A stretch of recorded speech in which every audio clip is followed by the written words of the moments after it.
Our story begins as a young man named Leo wakes up in a train carriage, rubbing his aching head and remembering staying up late to read. Suddenly, everything went dark. He wondered if he'd actually died from exhaustion and ended up in hell. But in that exact moment, a mechanical voice boomed through the air, announcing that all survivors were now awake and issuing the train rules. We learned that discarding one's train is strictly forbidden, and every 24 hours, they will arrive at a new platform for a 3-hour stop where they may choose to disembark. The voice commanded them to gather supplies and upgrade their trains, forbidding anyone from leaving before reaching a station. This cold broadcast felt like an order, yet it left Leo feeling deeply unsettled as he watched the endless wasteland retreat silently beneath the wheels. The most eye-catching thing in the carriage was an oval device glowing with a light screen, the train control system. He couldn't help but walk over and touch it, revealing options for conductor info, train details, a chat room, and a trading platform. Leo opened the chat room, and the messages flashing across the screen immediately rattled his nerves. People were screaming to be let go, claiming they were rich, begging for medicine, or calling out for loved ones, a scene of utter chaos. To be honest, some were thrilled, thinking they'd never have to work again, but one mocking message caught Leo's eye, claiming this was just a reality TV show and they were quitting. Immediately after that person sent the message, they simply vanished from the list. The chat room count plummeted from 10,000 to 9,999. The man was dead. With a head full of questions, Leo switched to the train details. A commandeer train with a speed of 20 kilometers per hour, requiring wood, 100 kilos of metal, and 50 mechanical parts to upgrade. This speed didn't seem to match the 24-hour arrival rule at all, and more terrifyingly, if there were 10,000 people, that meant 10,000 trains. Just how big were these platforms? Driven by curiosity, he checked his personal info. Conductor Leo, stamina 100, and a unique talent called sublimation. He muttered the word to himself, and the system explained that he could consume stamina or mental energy to purify any existence. This power had no limit on level or category, which was quite impressive. Looking at his starter kit on the workbench, a bottle of water, a piece of bread, and a low-quality knife, Leo tentatively whispered sublimation in his mind. An invisible force swept over the blade, and his stamina instantly dropped from 100 to 90. The small knife transformed into a razor-sharp dagger, its edge humming with power. It seemed his talent really could upgrade physical objects, which was a thrilling discovery. He became incredibly excited, realizing that even the train itself could be sublimated since the system said any existence. He walked to the console, placed his hand on the device, and focused on the thought. His stamina began to drain rapidly. As his energy fell from 90 to 30, he slumped to the floor while the train before him flickered. The upgrade was complete. The train reached level 2. The required materials for the next level increased significantly, and his speed jumped to 40 kilometers per hour. Leo realized he could continue to sublimate, but his stamina was far too low. His mental energy seemed to be his only lifeline now, though he didn't dare risk it yet. The upgrade options showed blueprints and special module cards, but he didn't have a single train coin. He had no choice but to save those options for later, though he could extract a basic carriage blueprint for free. The material requirements were staggeringly high and impossible to meet for now, but this was only the beginning, and his heart was racing with anticipation. He worried that if he sublimated the blueprints, the materials might become even harder to find, making them impossible to build. He put the blueprints away, and suddenly, a zero-star card surrounded by pale blue particles floated into his palm, a special module card. The description was dangerously simple, claiming he'd only realize its power once he used it. A thought naturally crossed his mind. Could this item be sublimated as well? Even though the train upgrade had exhausted him, the water and bread had miraculously restored his stamina to 50 points. It should be fine to try, he whispered to himself, focusing his mind on the card in his palm as that invisible force reappeared, causing the card to emit countless streaks of light like falling stars. If anyone had looked at the sky in that moment, they would have seen Leo's train streaking through the wasteland like a comet with a blue tail. He frowned, staring intently as the card's glow faded and the invisible pressure finally dissipated. A wave of relief washed over his body. His stamina sat at 20 and his spirit at 60, leaving him mentally drained. The sublimation was a success, transforming the special module card into an exclusive module card, and all it cost was 30 stamina. The process had drained 40 points of spirit and 70 points of stamina, which was quite a lot. He lay on the floor staring at the card, wondering what mental fatigue actually felt like, as he hadn't noticed any change yet. Perhaps it was just an illusion, or maybe his physical exhaustion was simply masking the mental toll. He offered a quick prayer to every deity he could think of, just in case, before deciding to activate the exclusive module card. A blue light enveloped his body as the system confirmed he was using the card. We see a notification appear. He has obtained the conductor exclusive module known as the Fork in the Road of Fate. This unique ability ensures that his path will always present a second choice, with different options leading to different destinies. As he studied the description, a sudden broadcast chimed overhead, telling everyone to sit tight as they approached the first station. An hour had somehow passed without him even noticing, which was a bit disorienting. He looked up to see only 1 minute remaining until arrival, just as the control system displayed a second screen for his new ability. The fork in the road prompted him to choose a platform. Option 1 was a swamp, and Option 2 was an armory. This was the power of his exclusive module. If he didn't decide before the countdown ended, it would be randomized. He chose the armory, figuring that in this world, weapons were far more important than food for the time being. With the selection finalized, the train rumbled violently as it prepared to pull into the first station. A deafening roar filled the carriage as the space ahead twisted and deformed, looking like a massive, pulsing vein opening up. It was a strange sight, to be honest, as the train prepared to dock at the armory. The countdown for the stop began at 59 minutes, and the system assured him the platform was safe. As the speed slowed, Leo took a deep breath, gripped his sublimated dagger, and pressed the door release. Outside was a world of dead silence and darkness, where a massive building shaped like a matchbox loomed in the distance. There was no sun or moon, yet the path was visible, a feat of spatial travel that was truly mind-boggling. It explained why all the trains arrived at the same time, despite the distances. He walked less than 10 steps from his train and pried open the heavy doors, greeted by a thick, musty smell and rows of neatly stacked wooden crates. The air smelled of decay as he used his dagger to pop the iron lock on a crate. Inside, he found 2 bolt-action rifles buried in wood shavings, low-grade marksman rifles, complete with 40 rounds of ammunition. The armory was filled with many more crates, and he began the back-breaking work of hauling supplies back to his train. After several trips, his excitement was the only thing keeping him going as his stamina began to bottom out. His stamina had dropped to 15 points, reaching its absolute limit, though his spirit had strangely climbed to 70. Realizing he couldn't move much more without a rest, he decided to stop hauling and explore the rest of the facility. He wandered deeper into the armory until he found several sealed iron boxes on a shelf in a back room. They looked exactly like the military ration containers he had seen in videos before, and he approached them with a sense of curiosity. The markings on the boxes were blurred into simple squares, making him wonder if he'd found exactly what he hoped for. He pried one open to find rows of compressed biscuits stacked like gold bars, smelling faintly of milk and fermentation. He didn't care if they were expired. He stuffed a piece into his mouth, thinking that a bit of water would make this a perfect meal. His food problem was temporarily solved, but he wasn't finished yet, as there were 80 biscuits in total. That was enough to last him half a month, and he even found some barrels of water nearby, though the smell was a bit off. Regardless, he hauled everything back to the train, noting that the armory felt like a cramped, decaying matchbox. The stench of rot grew stronger the further he went, past collapsed shelves and rusted debris. 2 hours passed, and he managed to find 40 more 7.62mm rifles, though most were so badly corroded they were only good for scrap. He also gathered wood and iron parts, which could be used for upgrades or traded with others later. As he finished hauling his haul, he checked the countdown. Only 30 minutes remained before the train departed. He realized there was enough time for 1 or 2 more trips. As the carriage filled up, expanding the space became a priority, though he still lacked the metal needed for construction. Returning to the armory, Leo headed for the unexplored inner rooms, which seemed to be living quarters. Suddenly, a sharp crack echoed under his boot, the sound of bones snapping. He looked down to see he'd crushed a skeleton's leg bone. He offered a quick apology to the brother on the floor, but having seen his share of horror, he wasn't truly afraid. Just as he turned to leave, he spotted a dusty document bag tucked beneath the remains. It was perfectly preserved, so he grabbed it and hurried back to the safety of the train. We see him return to the control system, which has a handy identification function to spot traps. To his surprise, the thin folder was actually classified as a level 1 treasure chest. He couldn't hide his joy, offering a silent thanks to the bone brother he'd just stepped on. He paused before opening it, wondering if this chest could also be sublimated. The idea took root. Checking his status, he saw 30 stamina and 80 spirit. Surely such a small bag wouldn't cost much to upgrade, and he had biscuits to recover later. He convinced himself that food in this strange world restored energy quickly. Once a man starts rationalizing, the decision is already made, and he whispered the command to sublimate. His numbers plummeted, and as his spirit dipped below 50, a wave of self-doubt hit him. He lay on the floor like a fish out of water, staring at the swaying ceiling lamp. His stamina sat at 20 and spirit at 50, yet he didn't feel this self-doubt the system warned about. Aside from being exhausted, he felt relatively normal, all things considered. The document bag had transformed into a level 2 treasure chest, costing 40 points of each attribute. It seemed he could only sublimate an item once, or perhaps there were other rules. Regardless, it was time for the reveal. He rubbed his hands together and opened the level 2 chest, finding 4 train coins inside, a rare currency indeed. He also found a Colt M1911 pistol and a blueprint for an external trash collector. So, this was how one earned train coins. He immediately opened the train's detail menu.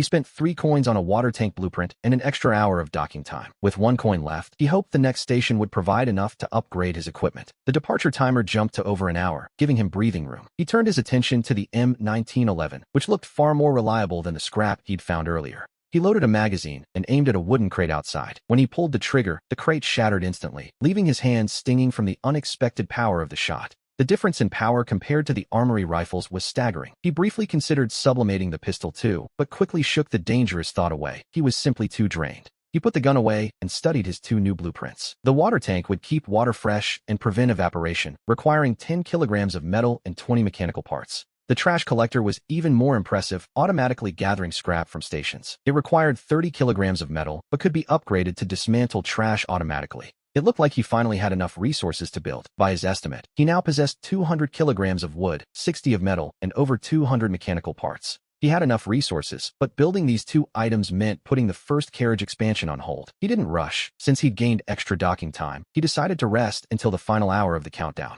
We see him open the trading platform, which has a peculiar rule. Conductors cannot list items while at a station. They must leave before selling, likely to prevent bypassing storage limits, though buying remains unrestricted. Since he was still at the platform, he could buy freely. The rule against listing items while docked seemed to have a clear flaw, as it didn't stop private trades or buying, suggesting the rules could be somewhat ignored. He didn't overthink it and focused on one goal, trading for metal. As for what to offer, his gaze swept over the low-level rifles and compressed biscuits nearby. In this world, nothing sells better than a sense of security. Weapons and food have always been the ultimate symbols of safety. He refreshed the platform repeatedly. While some had listed metal, the quantities were small and the prices absurd, as if everyone was simply waiting to see. He opened the chat room, where other conductors had already left their first stations. The messages scrolled by rapidly. "Brothers, how was your haul? I searched a junk station for ages and found nothing but scrap tires. Tires can be broken down into rubber, you know," someone replied. "Be grateful. My first stop was a meadow. Nothing but grass and stinking black mud." Another chimed in. "Meadows are great. That soil is valuable. Can you eat it? Black soil is for growing vegetables." "You idiot," came the retort. "As if we have room to farm on these tiny trains. Does anyone have mechanical parts? I have a blueprint that needs them." A blueprint image then flooded the screen.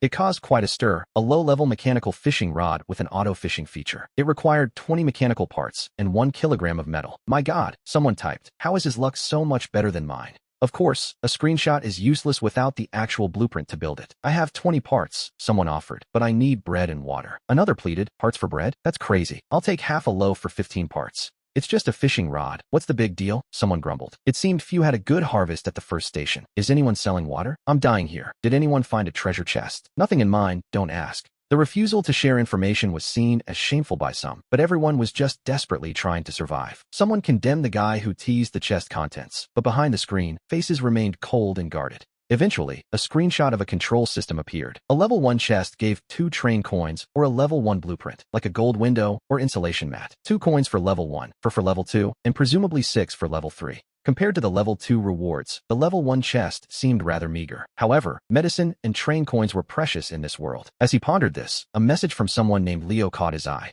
"Does anyone need metal? I have some, but I'm prioritizing weapons." This Leo seemed capable. Compared to those who couldn't even fill their bellies, our protagonist preferred dealing with someone who actually had resources to trade. Having made up his mind, he contacted him immediately. Soon, a private message popped up. "Hello, this is Leo. You want to trade for metal? How much do you have, and how much do you need?" The man was cautious, but his words confirmed he had plenty of stock. "I need 150 kilograms. Can you provide that?" The chat room went silent for a moment as Leo stared at the message in complete disbelief. 150 kilograms was the exact amount needed for a first-level train upgrade. He wondered what kind of person could afford such a bulk buy. Did he already have the wood and mechanical parts ready? Leo hesitated before replying. "I can provide it, but what are you trading? I can only swap 10 kilograms at a time." Our hero used the system to snap a photo of a low-level rifle. 1 gun and 20 rounds for your 150 kilos. "I'm willing to trade, but that price is insane," Leo replied. "It's highway robbery. A gun isn't worth that much." Our protagonist toyed with a single bullet, having expected this reaction, but currently, he was the only one selling guns. He told himself that since he set the price, it wasn't expensive at all. In this world, the value of a gun is immeasurable. After all, who knows what dangers the next station holds? Having a weapon might just mean living a little longer. Our protagonist knew that Leo had decent luck at his first station, finding over 300 kilograms of metal in a chest, but that was nothing compared to a rifle. When Leo asked for a discount, he refused to negotiate, simply staring him down through the screen. Leo clearly had plenty of metal, and the hunger for a weapon in his eyes was unmistakable. There was no harm in squeezing a little more profit out of him. Leo swallowed hard at the photo, clearly tempted, and asked if 100 kilograms would suffice. He continued to toy with a bullet, asking Leo what he thought the answer was. Leo bit his lip, hesitating for a long time before asking for a moment to consider, to which our hero replied that there was no rush at all. Leo likely assumed everyone was busy cleaning their cramped trains or chatting, but he had no idea our protagonist was still at the first station. He certainly couldn't guess the goal wasn't a simple upgrade, but building an entire new carriage. Finally, Leo took a deep breath and made his decision. Leo agreed to the trade, but couldn't help asking what all that metal was for. Was it for an upgrade, or did he have a blueprint to mass-produce guns? He assured our hero he wasn't like the loudmouths in the chat room and could be trusted. There was no need to mention the blueprint, so he simply told Leo to find him if he wanted to trade again in the future. Leo boasted that he'd have a level 2 train within 3 stops and could help advertise the guns. One has to admire that kind of confidence. Perhaps Leo had a special talent of his own, but our protagonist didn't care to ask. While Leo considered himself a powerhouse for aiming for level 2 in 3 stops, our hero looked at his own train, already level 2 before even leaving, and simply agreed to the trade. This was his first trade, and we see him follow the prompts with a bit of curiosity, placing the low-level rifle and 20 rounds on the ground. A moment later, a virtual light swept over them, and the items vanished into thin air. In their place appeared neat stacks of metal ingots. It was a remarkably convenient system, and he wasn't worried about Leo playing tricks, as the system's forced fairness made errors impossible. Seeing the resources, his eyes lit up. He pulled out the low-level carriage blueprint and placed it on the workbench, watching as a semi-transparent screen rose from the paper. The requirements were clear: 100 kilograms of wood, 150 of metal, and 60 mechanical parts. Without a moment's hesitation, he clicked yes. Instantly, the materials vanished from the train, and he watched as a mysterious force began pulling and reshaping materials in the air behind the rear of the locomotive. The materials condensed into a solid carriage that dropped from the sky, landing firmly on the tracks and sliding forward to couple with the engine. The build was a success, though the system noted it could still be modified with glass and fiber. This new carriage currently had no internal facilities or special functions, and since it lacked an external door, one had to enter through the locomotive. However, the internal space was quite generous, stretching 10 meters long. It was about 1.5 times the height of a man, feeling spacious and bright despite the empty window frames that still needed glass. Finally, he wouldn't have to cram everything into the driver's cabin. Now, it felt like a real train. Satisfied, he checked his stamina and mental state, deciding to hold off on further upgrades for now. He moved all the resources from the engine into the new carriage, noting that the departure countdown still gave him a few minutes to spare. As the countdown hit 0, the stationary train finally began to chug forward. Suddenly, the space in front of the engine distorted, and in the blink of an eye, the train passed through a ripple in space and returned to the endless, dim wasteland. But before he could even catch his breath, a cold broadcast voice echoed through every carriage. It announced that all conductors had left their platforms, congratulating the 9,892 survivors who had successfully cleared the first station. The voice warned that the newbie safety period was officially over, and from the second station onward, safe zones were no longer guaranteed. This revelation sent a massive shockwave through the chat room. People were confused, as most had been forced to leave an hour ago. They realized someone had been allowed to stay at the first station for an extra hour, leading to cries of cheating and bitter regret from those who hadn't scavenged enough. While the other survivors were busy cursing the supposed cheater in the chat, our protagonist was far too busy relaxing on the floor of his new carriage, counting his spoils. Before him sat a staggering haul of 49 low-level marksman rifles. In addition to the guns, he had 1,100 rounds of ammunition, 150 kilograms of wood, and over 100 kilograms of metal. He had even managed to secure 162 mechanical parts, along with the crowbar and shovel he'd borrowed from the armory. He decided it was time for an upgrade, feeding 40 kilograms of metal and 110 mechanical parts into the system to build a reservoir. He placed the tank inside the carriage while hanging the collector on the left exterior, preparing for the next stage. A moment later, a metal basin equipped with pulleys materialized out of thin air inside the carriage. This low-level reservoir could hold a massive 1,000 kilograms of water, and more importantly, it was designed to perfectly separate clean water from the grime. He immediately poured 50 kilograms of dirty water he'd scavenged into the intake, but as he stared at the empty, clean section, he felt a twinge of disappointment. It seemed he still lacked a proper purification device, which was a bit of a setback.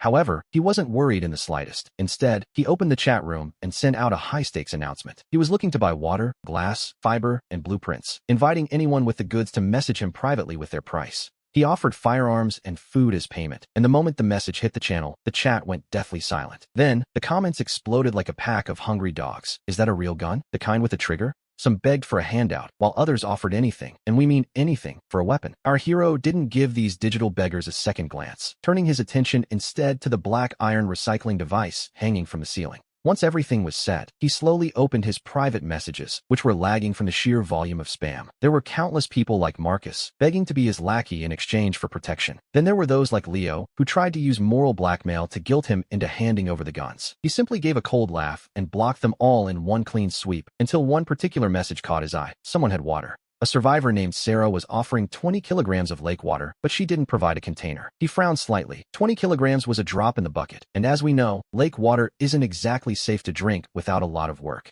He demanded more, and to his surprise, Sarah only hesitated for a moment before asking him to set a price for a full 100 kilograms. In these early days of survival, even unpurified water was worth 100 times more than a pile of scrap metal. The chat window went quiet for a brief moment, and just as he thought the deal had fallen through, a new message flashed. Sarah agreed, but she wanted extra bullets in exchange for the water, causing his eyes to widen in genuine surprise. He couldn't help but wonder where this woman had found so much water, especially since the trade platform had been closed during the 3-hour stop. How had she managed to store 100 kilograms of liquid? It was a mystery, to be sure. Despite his suspicions, he wasn't about to let such a lucrative deal slip through his fingers. As the water splashed into his reservoir, filling it with clear lake water, he had to force himself to swallow his thirst and resist the urge to take a drink. He knew that drinking untreated lake water was a death sentence, so he kept his cool. Once the trade was finalized, Sarah sent a friend request, asking if they could trade again. He didn't hesitate to click accept for such a high-quality client. Compared to the people who only offered empty promises, a reliable partner like her was a rare find indeed. Over the next hour, he sold off several more rifles and ammo, trading them for the fiber and glass he needed for his train. The result was an epic upgrade for his carriage. The drafty iron box was suddenly fitted with airtight windows. Looking at his remaining 21 rifles, he stretched contentedly, knowing these low-level weapons would eventually lose their value. Hoarding them forever was a bad idea, so he decided to enjoy his first real meal since the crossing, bread and bottled water from his trades. After eating his fill, he curled up in a relatively warm corner of the locomotive. The apocalypse could wait. For now, all he wanted was a deep, dreamless sleep. And so, as the train rattled through the dark night, our hero finally closed his eyes, ready for whatever the next station might bring.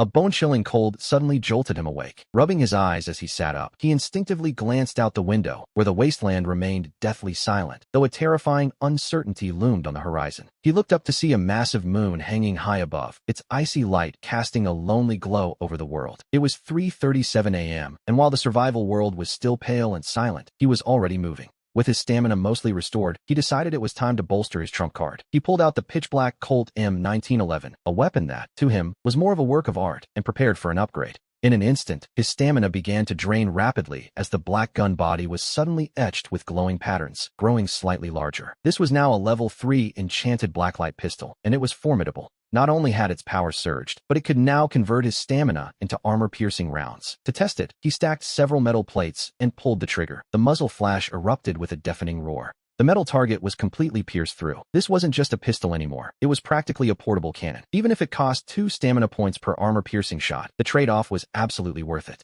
Next, he placed his hand on the first carriage to upgrade it, expecting a mental drain, but it only cost 25 stamina points. A moment later, the freezing carriage was transformed into a space as warm as a spring breeze. The level 2 carriage now maintained a constant 22 degrees Celsius. To prepare for tomorrow's unknowns, he threw himself onto his blankets. After all, exhausting one's stamina is often the best cure for insomnia. When he opened his eyes again, it was already 10:27 a.m., with very little time left before the second station. His private messages had been bombarded into a wasteland of spam, but one name caught his eye, a man named Lucas. Lucas wanted to trade a blueprint for a gun, specifically, a level 1 train seat blueprint. Though it was just a chair, it was a valuable item that could be produced infinitely. He closed the deal for 1 rifle and 10 bullets. Lucas seemed incredibly desperate, claiming that without the gun, he wouldn't survive the next stop. Our hero wondered if the man knew something he didn't, but he didn't dwell on it. Everyone has their secrets. Sitting in his newly crafted black swivel chair, he felt a long-lost sense of civilization. With 30 minutes left on the clock, he sold 15 more rifles and then upgraded his own final rifle into a refined, golden marksman rifle.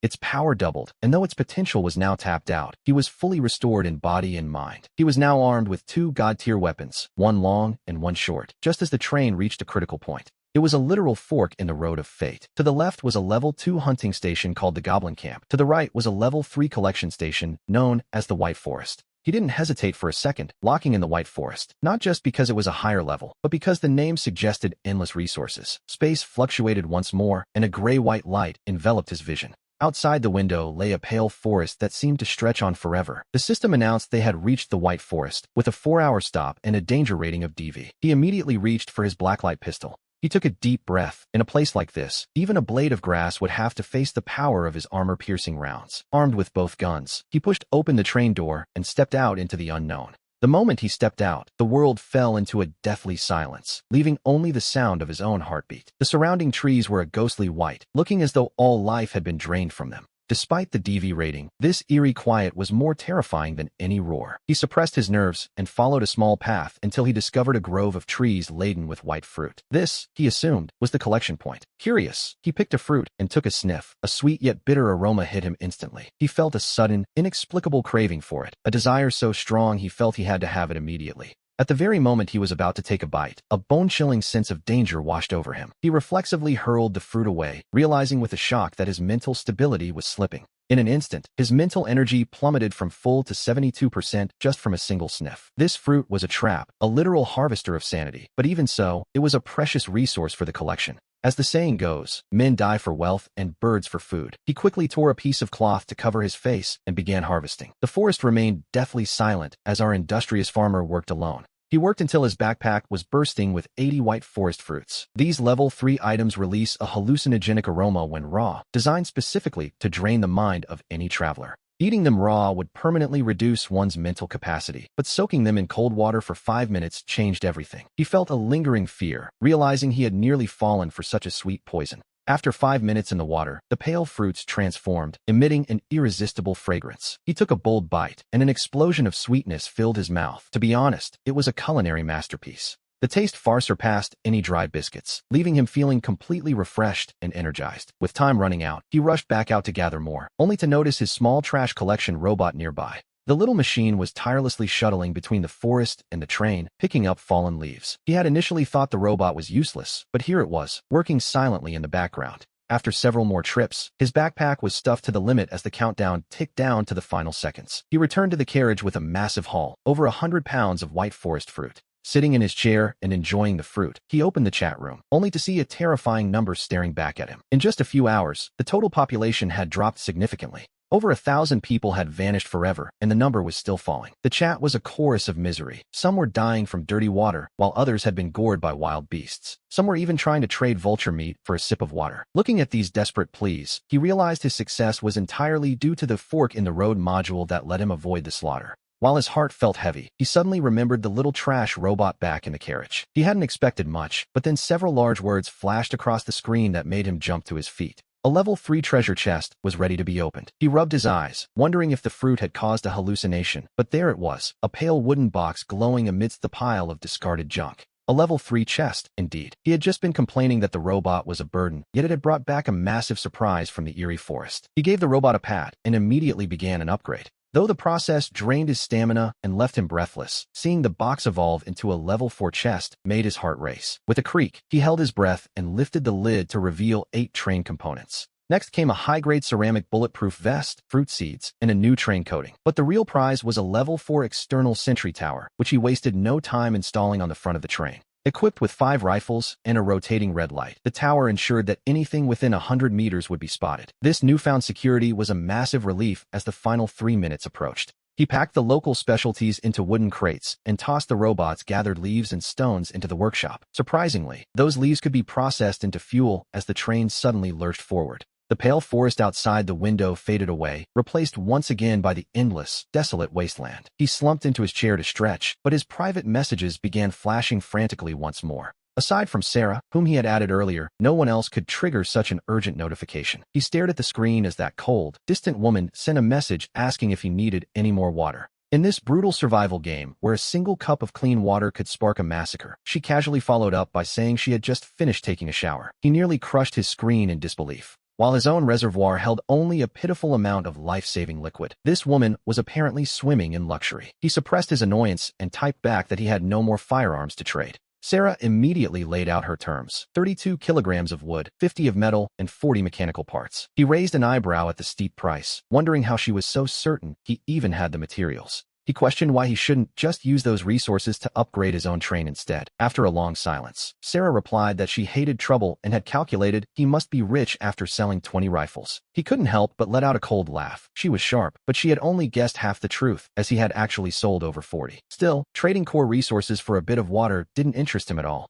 But then, she suddenly sent over a screenshot of a level 1 water purifier capable of cleaning a kilogram of waste per hour. He was stunned. No wonder she could afford the luxury of a shower. It turned out she could even recycle and filter her own bathwater. Since she was willing to part with the blueprint, he decided not to be polite and finalized the trade, installing the device near his waste tank. This, however, was only the beginning, as he activated his unique sublimation ability. A faint light shimmered, and the device evolved into a level 2 purifier, tripling its efficiency and even handling seawater. He was secretly delighted, but when he asked about her train upgrade options, he realized they were far inferior to his own. She even had the nerve to ask if he wanted to buy more water with train coins. Thinking about the fact that it was filtered bathwater, his face twitched and he abruptly ended the chat. It was time for the real highlight, a final, ultimate upgrade option he had been holding back. While others struggled to find a single train coin, he now had enough capital to purchase the train burst acceleration blueprint. Getting the plans was easy, but building it required 200 mechanical parts. He spent ages haggling in the trade zone, using 7 compressed biscuits until the complex machinery finally took shape. To his dismay, he discovered that even firing an acceleration shot cost 1 train coin.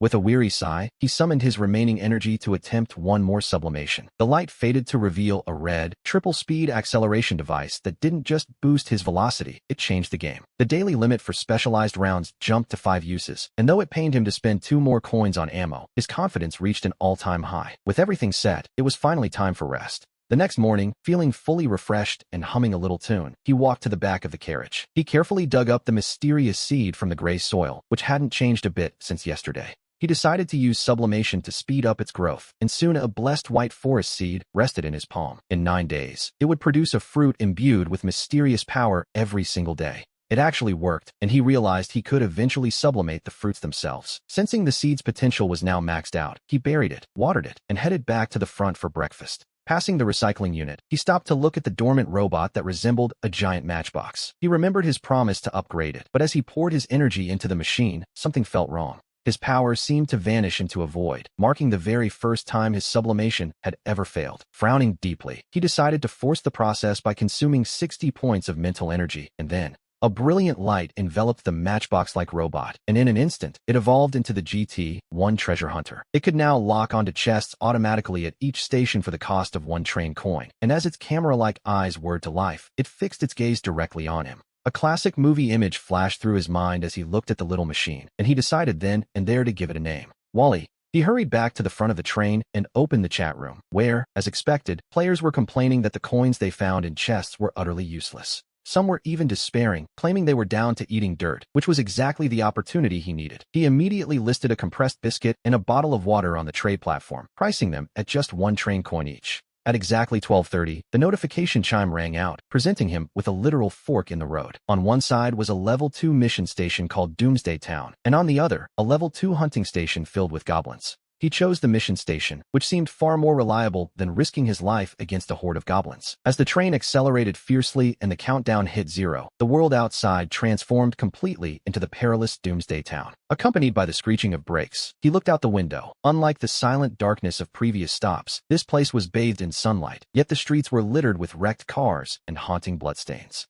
Suppressing a wince at the cost, he fed a train coin into Wally's head slot and watched the little guy wobble out of the carriage. He honestly worried the robot might be mistaken for a chew toy by some lurking monster, but then his attention shifted to a nearby corpse. A piece of parchment was fluttering in the wind, snagged on a backpack held by the body, clearly the key to his mission. He geared up immediately, taking his firearms and daggers, and making sure to wear his sublimated high-grade bulletproof vest. Taking a deep breath, he pushed open the door, only to be hit by a wave of heat smelling of salt fish and rotting meat that nearly knocked him sideways. He marched over to the body and used his gun barrel to flip over the tattered parchment. The note was from a courier for the Run Company, pleading for someone to deliver the backpack's contents to a shop in the town's southeast corner. It promised a rich reward upon showing his mettle, and he couldn't help but feel a grim sort of pity for the man. He looked at the decayed remains of the humorous, unlucky bastard and tore open the backpack, though the contents were quite unexpected. Aside from a mechanical courier medal and a map, there was a perfectly preserved, transparent sealed box. Inside was a cake with "Happy Birthday" written on it, which he quickly tucked away along with the medal. Following the red dot on the map, he began to navigate through streets that looked like a literal slaughterhouse, filled with bleached bones.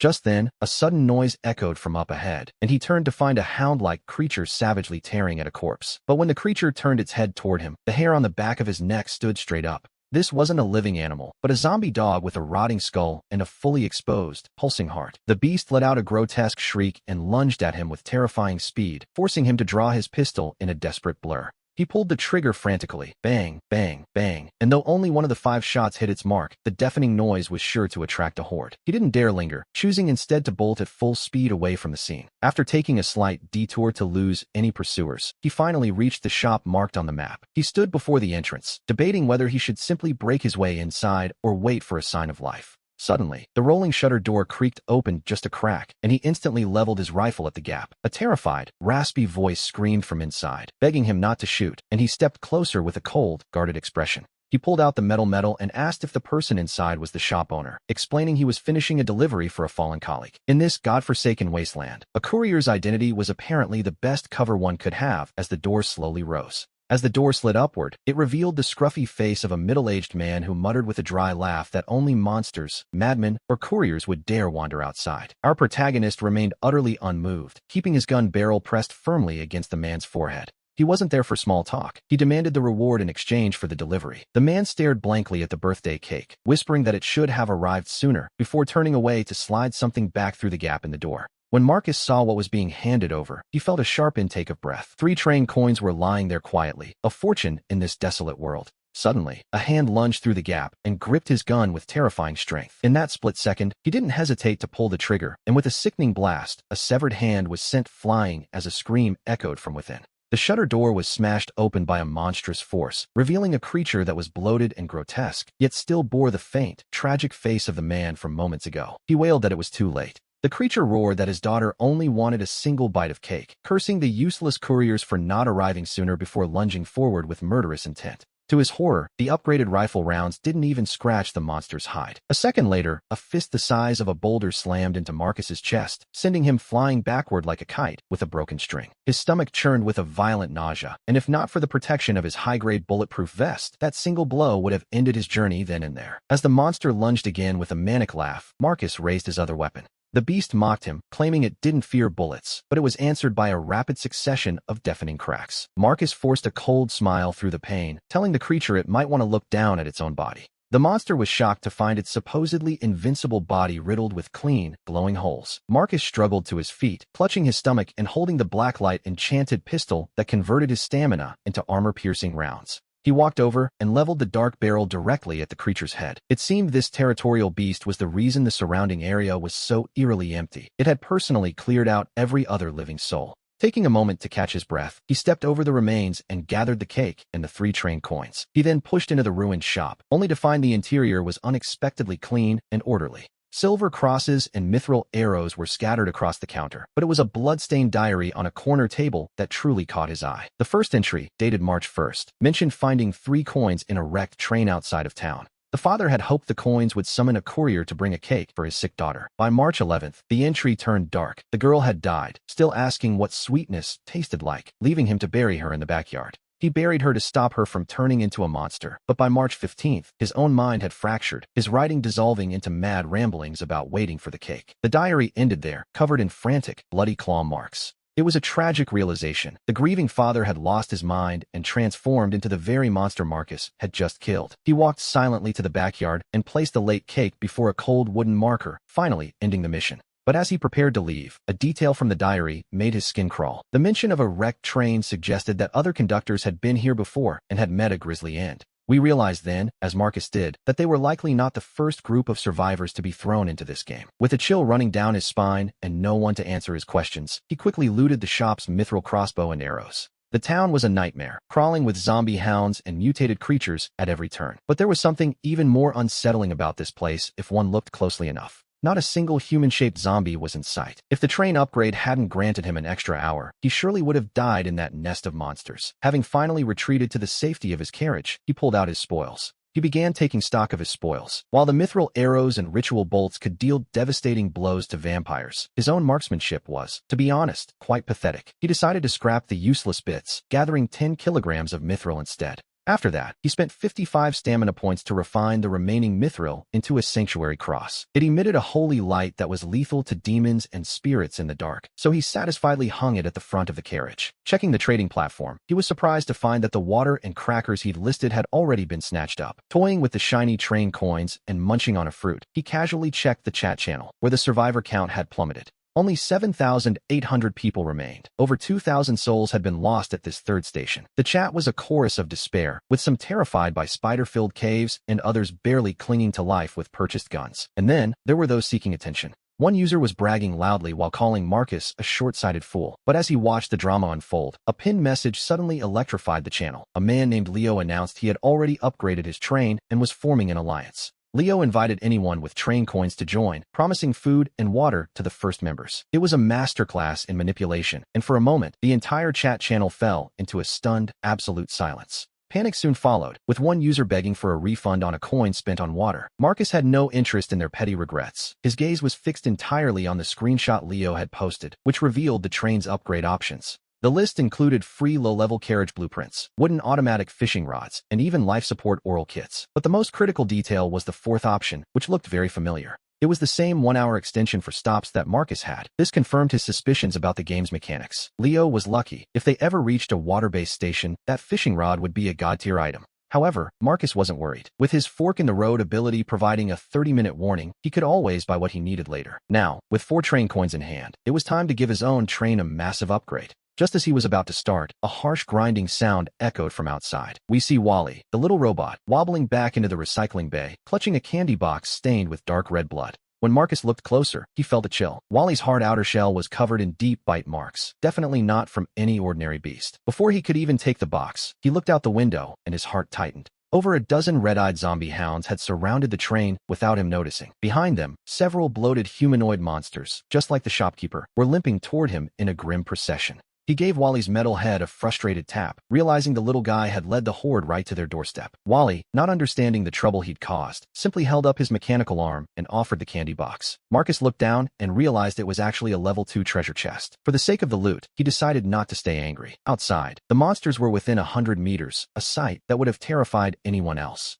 But Marcus remained calm, even taking a leisurely bite of food. He knew something the monsters didn't. His train was topped with a level 4 defensive sentry tower. A second later, the red light atop the tower flared to life. The tower locked onto every target below. A row of dark barrels emerged from the shadows, and a dense hail of bullets poured out like a reaper's scythe. In less than 10 seconds, every shot had found a lethal weak point. The hounds and monsters collapsed into pools of blood. Yet, as Marcus stared at the corpses, he didn't feel relieved. His brow furrowed because there were still 8 minutes until departure. The sentry tower was simply too loud. The gunfire was several times louder than his rifle had been in the shop. Just as he feared, the noise alerted the entire town. Hundreds, perhaps thousands of monsters began to surge from every direction like a rising tide. They completely blocked all of the train's paths. However, the sentry tower's accuracy was nothing short of divine. The monsters in the lead were decapitated instantly, and even the largest humanoids couldn't survive more than 3 rounds. As the countdown hit 0, the engine let out a deafening roar. Marcus ignored the monsters chasing him and smashed through the void, leaving the town behind as it vanished into the distance.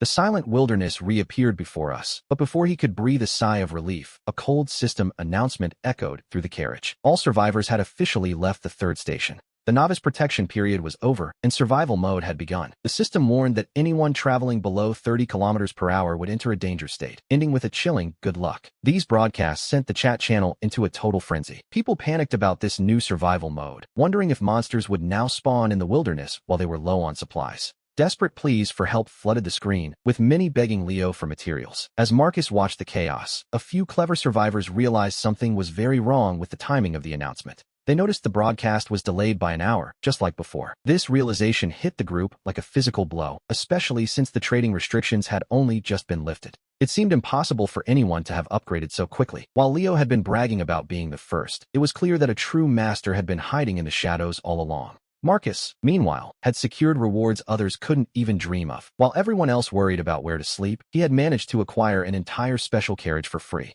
He owed it all to Wally, the grimy little robot. For completing the Hidden Town Liberator quest, he received a carriage voucher, and after days in a cramped cabin, he was ready to expand. With a single thought, he used his ability to evolve the voucher into a special carriage reward. He activated it immediately, and a massive new section descended from the sky to lock onto the tracks. The new carriage featured 48 storage lockers, each capable of holding infinite amounts of a single item. His space issues were solved, but Marcus wasn't finished quite yet. He moved to the second carriage and triggered another evolution. The 50-point stamina cost hit him hard, leaving him instantly exhausted, but the result on the screen made him want to cheer. He now had a level 3 storage unit where items would never decay. Even better, it included 3 special slots that functioned as a personal spatial dimension he could access from anywhere. To test it, he placed some fruit inside and walked back to the front of the train. With a simple flick of his mind, a fresh piece of fruit appeared in his hand. This upgrade was worth every point. Next, he pulled out the level 2 chest Wally had found. He took a deep breath and initiated one more evolution, but suddenly, his stamina and mental energy plummeted to a dangerous 20 points.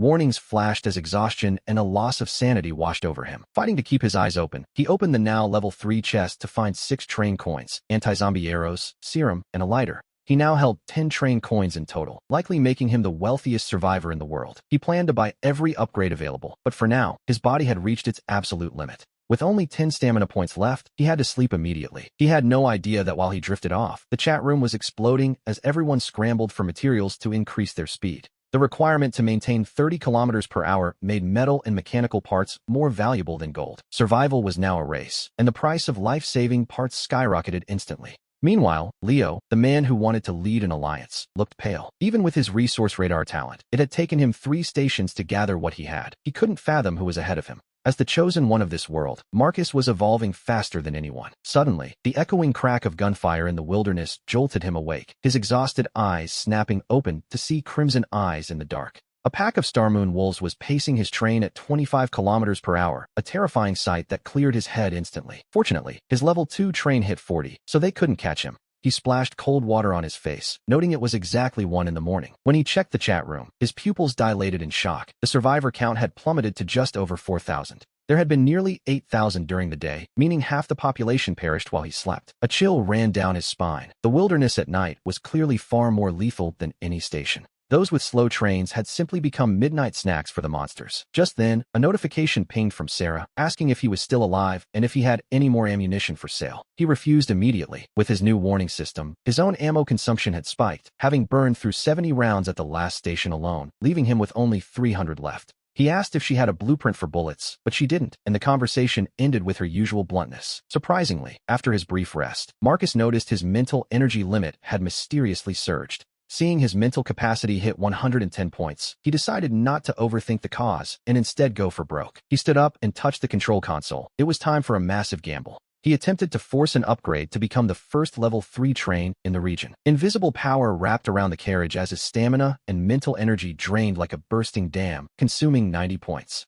The upgrade was a success, and a piercing notification echoed in his mind, congratulating him on breaking the record and awarding him a conductor module card. He then glanced at the level 4 requirements. Seeing rare materials like mithril and blazewood, things he'd never even heard of, made him gasp. However, the new upgrade options made his palms sweat. His top speed had now soared to 60 kilometers per hour. The panel now offered blueprints for level 3 bullets and a power generator. He was thrilled to find exactly what he needed, but his smile vanished when he saw the prices. To be honest, life was getting expensive. He thought 10 train coins made him wealthy, but it wasn't enough to clear the shop. After a painful internal struggle, he spent 8 coins on the bullet blueprint and a special early departure permit. Using his evolution ability, he transformed that permit into a VIP version. Now, as long as the departure countdown had 3 hours remaining, he could leave whenever he pleased, a perfect getaway tool. Finally, he pulled out the red module card he'd won. It featured a creepy, abstract eye pattern that sent shivers down his back, but a wave of total exhaustion suddenly hit him as his stats bottomed out. Clutching the card tightly, he collapsed onto the cold floor and fell into a deep, dreamless stupor. While he was unconscious, the chat room had turned into a living hell as survivors were hunted through the night. At 6:30 the next morning, a cold broadcast announced that the first night of survival had ended with only 3,825 survivors left. Then, it dropped a new, lethal rule. In 3 days, any train unable to maintain 40 kilometers per hour would enter a permanent danger state. This meant reaching level 2 was now a matter of life or death, sending everyone into a total panic. Leo, with his resource radar talent, suddenly became the man everyone begged for help. His ego swelled as he manipulated the crowd, but then he remembered the mysterious person who had sold all those guns. He realized that the hidden master who upgraded their train first was likely Marcus. He sent a condescending friend request, offering Marcus a chance to join his alliance, but the message went ignored. Marcus stood up, rubbing his aching back, while pulling a piece of white forest fruit from storage to clear his mind. After eating the sweet flesh, he felt sharp again, knowing the upcoming speed trial was no longer a threat. However, as he opened the window, a bone-chilling cold wrapped around him, replacing the clear skies with crushing, dark clouds. He had no time to worry about the weather, as his eyes were fixed on that red record-breaking card. Last night had nearly drained him, but he immediately activated his evolution talent, watching 30 points of mental energy vanish in an instant. To his surprise, the card in his hand began to transform directly into something new. It evolved into an advanced module called Trial by Fire, which granted him instant mastery of all firearms and allowed him to enchant bullets with mental energy. He drew his blacklight pistol, feeling the surge of power. The once clumsy weight of the gun was gone, replaced by the instinct of a legendary marksman. After this massive power boost, he checked the chat room to scavenge for deals, only to see a friend request from Leo. This man was full of empty promises, inviting Marcus to join some grand alliance. So Marcus accepted just to see what he could gain. He ignored the fluff and asked if the fishing rod was ready, prompting a long-winded reply. Leo tried to paint a grand picture, wanting Marcus to hand over resources and act as muscle for the region's top power. Marcus simply sneered, chewed his fruit, and asked again if the rod was for sale or not. He ignored the clown after that and turned to the trading area, where he quickly traded 20 mechanical parts and a biscuit to Sophie for a mechanical rod. Then he activated his ability once more, a white light flashing. The ordinary rod evolved into a low-level allure mechanical rod, a treasure that didn't even need bait to make fish line up for the hook. Satisfied, he put it away and finally accepted Sophie's friend request. At noon, the sky let out a deafening roar as torrential rain began to hammer the train like a waterfall. A cold broadcast echoed through the carriage, announcing that today was officially a thunderstorm day. The next station would likely be a storm weather platform, and as Marcus looked at the fork in the tracks, the difficulty had indeed spiked to level 3. He was faced with a choice, a goblin tribe or the rainy manor. He immediately ruled out the violent-sounding hunting station and chose the manor. A second later, the train accelerated through the mist, the scenery shifting violently amidst the deafening cracks of thunder. The display now read, Current Station, Rainy Manor. Danger level, high. Marcus stared out the window at a broken mountain road shrouded in darkness, until a bolt of lightning suddenly illuminated the night sky. In the distance, he saw a smoking police car surrounded by several bodies in uniform lying scattered on the ground. Sensing the urgency, he pulled out a train coin and slotted it into his small robot's chest.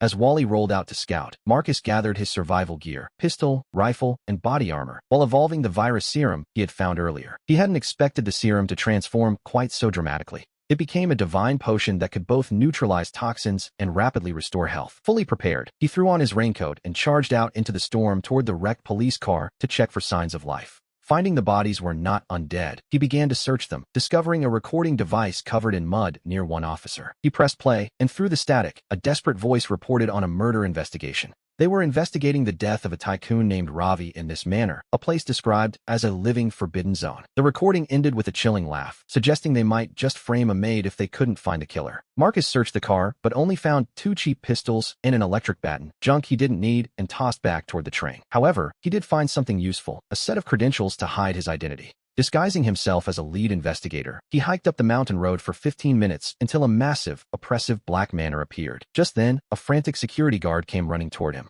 As a figure rushes toward him, Marcus keeps a cold expression and flashes his police badge. The security guard, who was bristling with suspicion just a second ago, suddenly bursts into tears and welcomes him through the gates, begging the inspector to arrest the maid. The guard insists she killed the master of the house, Ravi, but Marcus senses something is off. He asks why they waited a full day to report a death that happened 4 days ago, only for the guard to shake his head in terror, explaining that the phone lines have been cut by a week of rain.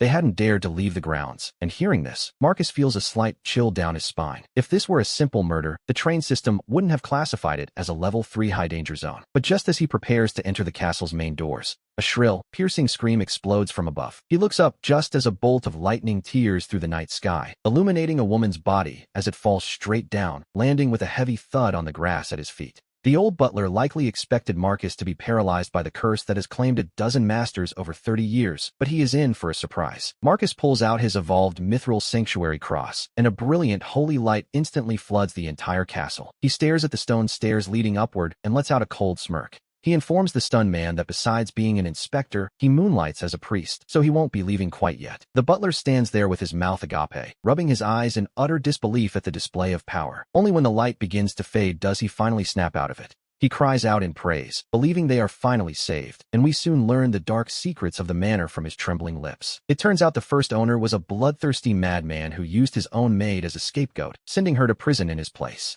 There, a corrupt police chief tortured her for days before she was executed by firing squad. A few days later, a shadow fell over the estate, and everyone inside met a violent end, including that corrupt chief. For the next 30 years, the cycle continued. The manor changed hands a dozen times, and every single owner died a gruesome death on a rainy night. The current master was a miser who bought the place because it was cheap, and as we can see, he paid the ultimate price for his frugality. The only difference this time was that they managed to contact the outside world to call for help. Marcus asks where the original maid died, and the butler points toward the clock tower at the castle's highest point. Marcus knows what to do. This curse is likely a vengeful spirit that his cross is perfectly suited to handle. With an oil lamp in hand, he follows the butler up the winding stone steps. A freezing draft echoes through the halls, and the rhythmic dripping of rainwater leaking into the castle creates a truly eerie atmosphere. By the time they reach the top of the clock tower, the cross in Marcus's hand is pulsing with an intense, unnatural heat. The butler cowers back in fear, leaving Marcus to grit his teeth and step into the tower alone. The moment he enters, he feels a predatory gaze lock onto him as something lunges through the darkness at high speed. It's moving incredibly fast, but at the critical moment, the mithril sanctuary cross erupts with a protective glow. A soft yet powerful light fills the tower as a final, agonizing shriek rings out into the night. With a sharp metallic clatter, something hits the floor. Marcus looks down to find a smooth, translucent skull resting at his feet. He wonders if it's really over, as the victory feels almost surreal. He searches the area, but finds nothing else besides that strange skull, suggesting the threat has been neutralized. Looking at his cross, he realizes he might have underestimated just how powerful it has become. For anyone else, this mission would have been a one-way trip to the grave. But Marcus had the foresight to evolve his gear. Without the sanctuary upgrade, he would have been completely defenseless against such a supernatural horror. He exhales a long breath of relief and picks up the skull. He isn't sure what it's for yet, but in a survival game, you never leave loot behind. As he emerges, the butler is outside wiping cold sweat from his brow. Seeing the skull makes the old man stumble back in terror, but Marcus waves him off, telling him the curse is broken and this bone is all that remains of it. The butler is overcome with gratitude, thanking Marcus for saving them all. As they descend from the tower, the thunderstorm continues to rage outside. This is to be expected, as the spirit wasn't the cause of the weather. Rather, this miserable weather was what allowed the spirit to manifest in the first place. The immediate danger is gone, but Marcus has no intention of rushing back to the train just yet. This is a tycoon's estate, after all. While it lacks high-tech weaponry, it holds something far more precious: real food, fresh vegetables, and meat. Normal food is something we have all missed dearly. Priest, this is your reward for saving us, the old butler says, pulling a flawless ruby from the safe, a treasure of immense value from the master's youth. He adds that Marcus may take anything else he likes from the manor, which was exactly what he wanted to hear. Marcus accepts the cold gemstone, but before leaving, he asks if he can take some food and water. The butler nods eagerly, and we see Marcus enter a kitchen stocked with fresh meat, eggs, and vegetables. He quickly fills his pack and sprints back to the train, making the 20-minute round trip to drop off his haul. When he returns, the butler, who is busy tying up the suspicious guard, is startled by his sudden reappearance. Marcus casually lies, claiming the lord above is hungry and sent him back for more supplies.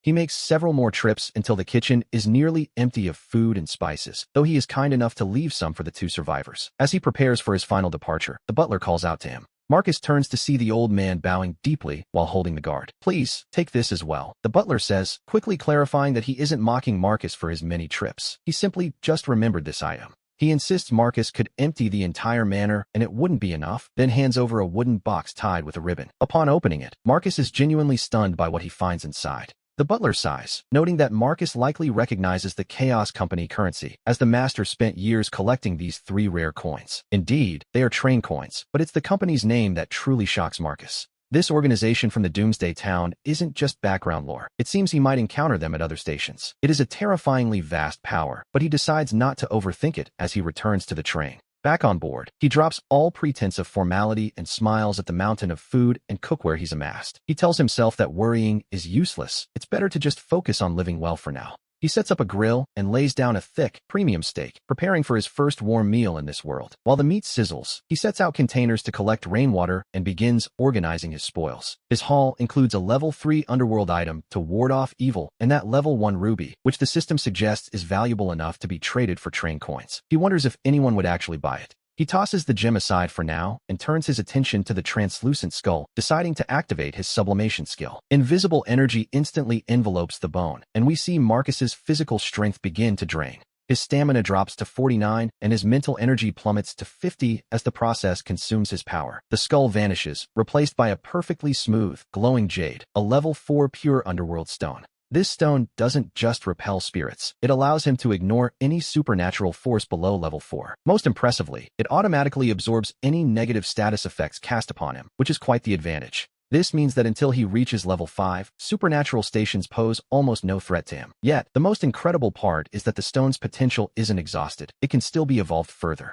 Suddenly, a noise from the collection station interrupts his thoughts. He looks over to see Wally crawling through the hatch, clutching a bloodstained gift box in his small mechanical arms. The little robot wobbles over and presents a level 3 treasure chest. Marcus praises him, promising extra oil later, though Wally simply returns to his station to enter sleep mode. With the chest secured, it's time to leave. Marcus chooses to depart, and the train slowly accelerates through the void. In an instant, the dark thunderclouds vanish, replaced by the endless wilderness as a system-wide broadcast echoes through the carriage. All survivors have now left the 4th station, unlocking the local chat function but ending the newbie protection period. Most alarmingly, the broadcast warns that monsters will now begin attacking the train even during the day. As the broadcast fades, the chat room instantly erupts in a frenzy. People are furious, asking if the game will ever let them rest. Monsters at night were bad enough, but now they're coming during the day too. Some wonder why the broadcast only appeared now, speculating that someone must have upgraded to a level 3 train. Others dismiss this as impossible, claiming they'd eat their words if anyone actually gathered that many materials.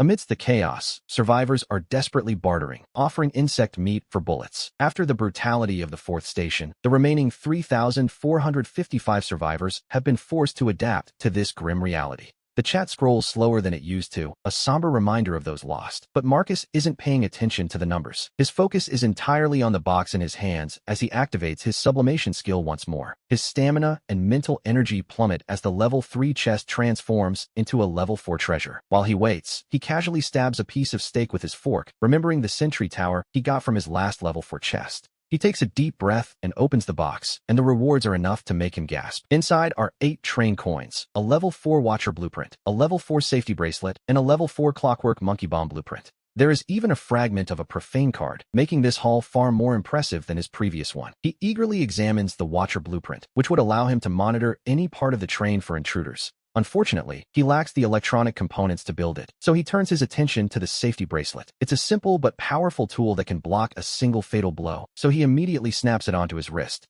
The bracelet provides a sense of security, but the monkey bomb blueprint presents a challenge. While the wind-up toy is designed to seek out targets and self-destruct, it requires 400 grams of gunpowder, a resource he currently lacks. It's frustrating to have the plans, but not the materials, so he looks at the final reward, a black and gold card fragment. It seems he needs 3 of these to complete the profane card, which suggests it's something truly special. Marcus checks the trading platform for gunpowder, but finds that those capable of producing it aren't willing to sell. Such strategic resources are rarely traded freely, and when they are, the prices are usually extortionate. Not wanting to be taken advantage of, he spends a train coin to pin a message at the top of the chat room. He offers a tempting trade, compressed biscuits, water, or fresh tomatoes for every 200 grams of gunpowder. He also puts out a call for electronic components, offering food and water in exchange. He has 3 whole crates of tomatoes from the manor's kitchen, and he knows exactly how valuable fresh produce is in this wasteland. As expected, the offer causes a stir among the survivors, who are shocked to see someone spending train coins just to pin a message. They realize Marcus, or the big boss as they call him, is playing a completely different game. The chat fills with envy over the tomatoes, as most haven't seen a fresh vegetable in days. Some who scavenged gunpowder from corpses realize they finally have something worth trading for a real meal. The strategy works perfectly, and within a short time, Marcus completes 10 trades. With 2,000 grams of gunpowder now in his possession, he immediately begins crafting his first batch of high-grade ammunition. 100 level 3 bullets materialize, feeling significantly heavier in his hand than the basic rounds he started with. He expertly loads his pistol and prepares to test the power of his new equipment. He fires a single shot at a pile of scrap metal, and the result is devastating. Whereas old bullets would have simply pierced the target, this new round causes the entire pile to explode with incredible force. He is thoroughly satisfied with the increased lethality and wastes no time converting the rest of his gunpowder into ammo. Soon, 999 rounds of level 3 ammunition are safely stored in his special inventory unit. Now he can access his ammo even when he's outside the train, which is a massive relief. Just then, his interface flickers. It seems his 3 friends have all messaged him at once, including the ever-ambitious Leo.